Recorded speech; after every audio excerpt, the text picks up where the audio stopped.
Look at this, Frank. You see this? This is British, isn't it? Yes, That's a Fulda Excelsior bike. British, Yeah. made by Excelsior Company. You don't see a lot of these bad boys either. They claim, according to that article there, there's like a couple hundred of them left in the world. So Yeah. what they would do is they would parachute these in, right, in crates? Yes. It was meant to take the paratroopers away from there. After they parachuted out of an airplane in World War II, they had so many seconds. They'd trained with it, and they knew how to do it. Flip the handlebars up, You'd lock them in there, right there at the steering. do this, There it is. put the gas in it, and away. They're gone, you know, so somebody doesn't come after them. You can cruise pretty fast. Yeah. It's a neat piece of history. Danielle said you had a few motorcycles. Is this all you have? I do have one up at my house, a 1912 Reading Standards up there. Oh, you have a Reading Standard? Yeah, Is there stuff out there for sale then? I own most of it. I'd love to see that Reading Standard, man. I mean, that We sounds will. cool. It's a different location. What about this car here? What do you got going on here? 56, Well, 7? I'd like to sell it to you, Frank, and you can drive it home. Yeah. They are uncomfortable as hell to me, No, they man. aren't. That's the way a vet feels. Really? What are you thinking on it? It's a middle 20s, I suppose. Let's go look at the bike. Wow, he was very That was pretty quick, wasn't it? Yeah, he made Yeah, the decision really fast. Oh man, nice place. This is a carriage house. Nice little setup Built here. in '94. Oh, now we're talking Corvette. Wow. Now remember Ron said he's rode this. Oh, yeah. When's the last time you rode it? A couple years ago. I mean, this is an interesting time period. You know, Reading Standard started out as a bicycle company, you know, around the turn of the century, and any bicycle company wanted to get into the motorcycle business because motorcycles were so popular. There were so many different motorcycle manufacturers back then, just like the bicycle industry. Motorcycling was taking over. It was interesting, it was cool, it was new, it was exciting. You know, when they started, they were using Thor engines and they were just buying pieces and parts of frames. You can see, obviously, by 1912, it was a lot more elaborate. I mean, look at Frank. Look at the rear suspension on this. Look at the frame. front suspension too. Double Look C at that. tube. The original paint, from the gas tank to the pinstriping on the frame to the pinstriping on the rims. I mean, it's really kind of an as-found bike, meaning it looks like it was parked somewhere and they just walked away, and it's been held in some sort of a time capsule. It's a significant bike. Like, around, what are you thinking on something like this, value-wise? It'd have to be in the middle 70s before I'd even consider letting it go. Whoa. So, Yeah, I 'Cause haven't seen one bring that. If you look online, you can see what these bikes are realizing at an auction. I'm going by what I actually physically see I understand. happen in front of me, bikes that are being sold in the last couple of years. I haven't seen one bring that kind of money. I have seen one bring 50, I've seen one bring, I think 60, but you always have to pay a fee as well, all right? So I think he's right around the number, anywhere from $55,000 to $70,000, but this one's missing pieces. I can't do 75 grand on it. To be honest with you, I don't even want to throw a number at you because we're just too far apart. that's fine. You know what I mean? I think what you basically did was put a number on it so big that you knew I wasn't going to buy it. Probably. Ron knows what it is, and he knows how hard it is to find something like this. Obviously, he didn't think it was worth what I thought it was worth, or he had taken it home. Come by our shop in LeClaire. We'll get some of our money back from you. Yeah, we'll sell you some. Come buy some. Okay, that could All happen right. too. Sometimes you think you want to sell some stuff, and then Thank you. when me and Frankie actually get there and the rubber hits the road, you start backing off a little bit because you see how excited we are. Later on, Big Ron. I gotta move this, okay. Here on it. It's unbelievable how much stuff is packed in this attic. Robbie. Yeah. Look at this. What is it? It's a huge freaking train car. Oh, wow. Man, that thing is early. I know. Carrie, what's the deal with this? I don't know. I don't know a lot about trains, but I know enough to be dangerous, and I can tell that this is a really good one. This is special. It is. That's really, really interesting. This thing has original paint on it. It's one of the very first Lionel electric trains. Hey, I got a train guy. Let me take some pictures of this. Lionel started in the early 1900s and is still in existence today.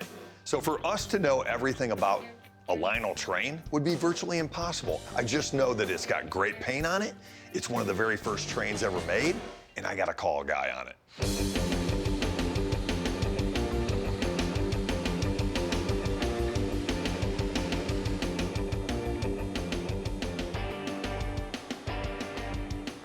Hey, what's going on? You get those photos I sent you? We did. What can you tell us about it? The trolley, it's a number 8 trolley, around 1910. It's a great piece. Looks like there's some damage because the roof is coming off. Not sure if there's a major flaking on the inside. I couldn't see that. In all, it's a very interesting piece. I mean, to be honest with you, a lot of the windows on the sides or in the doors and the front and rear are all intact. Do you know what that stuff is made out of? Is that like a celluloid? It's a celluloid, right? Okay. And then inside the train, I mean, it's pretty dirty, but it doesn't look like there's a lot of chipping. And then on the exterior, I'd say the paint on a scale of 1 to 10 is probably, what, a 7? Yeah, I was gonna say a 7. This thing is really dirty. Right. You don't want to over-clean them. You want to keep it as natural as possible. You always talk about the rarity of stuff. How rare is this piece? I mean, to find it in any kind of condition. It's definitely not something you see every day. Okay. So what's it worth? For every day, day in, day out, selling of a piece like this, it's probably around $35,000 to $4,000. I was shocked. On the right day, the right auction setting, after cleaning, showed to the right people, it could achieve up to $5,000. Okay. Dang. Wow. I was so happy for Carrie when he came in with that big number because she has put a lot of time and effort into this home. She's been working on it for years, and now to find something with this kind of value, you know, just one piece, that's pretty cool. All right, hey man, you're always cool. Thank you so much for getting back with us so quickly. No problem, guys. All right, appreciate it, buddy. Thank you. All right, thanks a lot. Bye. Bye-bye. Here, you want to touch it? For a minute. Yeah, there you go. Touch it And for a then you want minute. it back. Can you believe that? You know what? I wonder if this was a piece that you guys would have sold at the hardware store. I'm guessing it was from my uncle because my great-grandfather used to work for the railroads. Okay.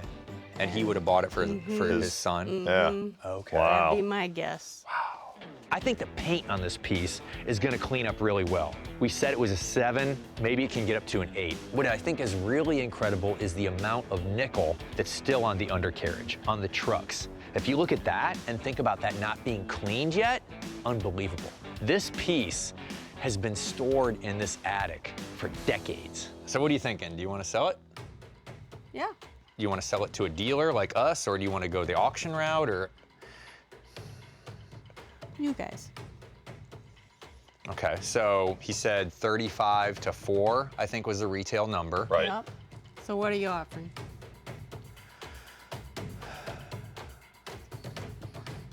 I'd feel comfortable at 28. I really would. And to be honest with you, you're always going to sell something a little bit quicker if you leave a little money on the table. So I appreciate it if you would do that, and we'd do the same for somebody else, you know. Deal. We doing it? Doing it. All right, we're doing it. Thank you. I appreciate it. It's very cool. Thank you. I think Mike and Robbie really appreciate this stuff. You could tell when they were talking to me about something and wanting to buy it, that's just, there's something in their heart that just connects to it.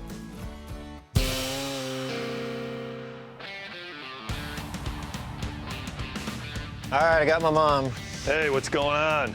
Mickey, Hi. I heard so much about you. Rob Wolfe, good to see you. We've had a lot of fun today. Good. Fred had one heck of a collection here. Yes, he did. What did you collect? Well, vintage clothing for one thing, so that I'd have someplace to, Love vintage clothing. something to wear in all the cars. We would dress up for different cars, the 28 and the flapper era. Ooh. Yeah, I did collect a lot, just hoping that we were going to have some of the cars on the road, and it didn't happen. We see this incredible car out here, the Ram Charger, and we were talking to Kevin about it. Is this something that you really want to hold on to? Well, I think Fred was more attached to it than I was, but there's a lot of memories involved. We went to Pismo a lot of years, went four-wheeling, and had a lot of fun with friends. Would you guys even entertain an offer on it? Oh, I think I'm just still too attached to it. I don't think I'm ready to give it up. This thing is amazing. I wouldn't want to sell it either, honestly. But you did say you had some clothes. Can we look at it? Sure. Is it out here?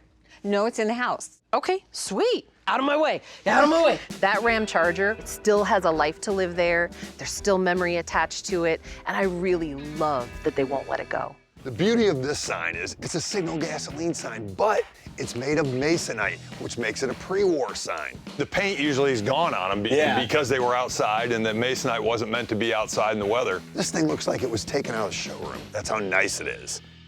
$3 grand. My dad really loved that sign. I think the wall would look too empty with it gone. There's plenty of other stuff to hang up. I understand where he's coming from. That is a big void to fill. What's the story behind this? I think he okay. found my dad's second favorite sign, okayed used cars. But it hasn't been hung up. An OK dealership was Chevy's brand for used cars and trucks. They put their stamp, OK, right on them. I don't think I can let this one go either. I think my dad will haunt me. I'm over 2. Is this a lab coat? No, it's a car duster. The ladies would wear them over their clothing. It's a car duster. Yes. That makes sense. So these would have been from right around 1915. Horseless carriage era. Everything was open. Open, yes. All the splash up from the road, which you can see little bits of here. These are just in really great condition for the age they are. Both of these coats really emulate a workwear style, but I loved that oilcloth accent on the darker brown coat. Do you want to sell them or do you want to hold on to them still? I mean, they are rare. I think I'm ready to sell them. I don't think we'll be keeping their car, so they might as well go. Okay. $225 for the both of them. Yes. Ah, Sounds good. I'm so excited. Yes. Mike is gonna flip when he sees these. What about the 850? The mobile pump? Could part with it. That was something my dad bought when we lived in Oregon. You know, it's got an amateur restoration on it, but that's not a big deal. I mean, I'm looking at a Tokum 850 with a clock face on it. The clock face has such a great body to it, and it's complete. The innards are even in this thing. That's a big plus. These guys want everything in there. 2,600. I think it's probably 3, maybe 32. Well, 3 is what I was thinking. Then we're not far off. So come up to 3 and we're good. We can shake. No, can't do it. How about, I see you got the Union over there. That Union That's pump? a Wayne 60. Mm-hmm. Yeah, those are awesome looking pumps. Yeah, and it's not the narrow body. It's got the hips on the bottom of it. It's Art Deco as can be. Mm-hmm. The Wayne 60, it's got that figure. 30s Art Deco. Drops down on both sides. It still has the ad glass in it. Looks like it's still got original paint on it. $5 grand for the pair. That's me coming up on this. Yeah, but it seems a little light on that one. People love those pumps. $500 more. I'd be paying 25 for that and 3. That's 5,500. 5,200. 5,300. Man, he is a tough negotiator today. I'm doing it. I know. I appreciate it. At $5,300, that leaves me enough room. Not much, but enough to make something out of this day. Was your dad like that? Was he a tough negotiator? I mean, when you guys were set up at these swap meets? Oh, my dad wouldn't have sold any of this. You're getting off easy dealing with me. Okay, all right. Watching how Kevin is interacting with us, prioritizing the importance of his father's collection, I really felt like his dad would be so proud of him. Oh, thank you so much. I'm happy I got to meet you both. Thank you. It's beautiful to see an entire family collecting together and the collection bringing the family together. Lynn, are you in here? Yeah, I'm in the back. Oh, you're over by the cave demons. My name is Dick Young. I'm from Minnesota. Hey, nice to meet you, sir. I collect a little bit of everything. Whenever I'd go to a farm auction, I would see something that was unique, and I would buy it because I know someday I would use it to be able to put it together with something else. I saw the Power Plus engine. That's a cutaway. Yep. Obviously, this is a teaching piece. This is a 1917 Indian Power Plus motor. Very cool. A cutaway motor isn't just a teaching aid for employees at a dealership, it's also for the consumer as well.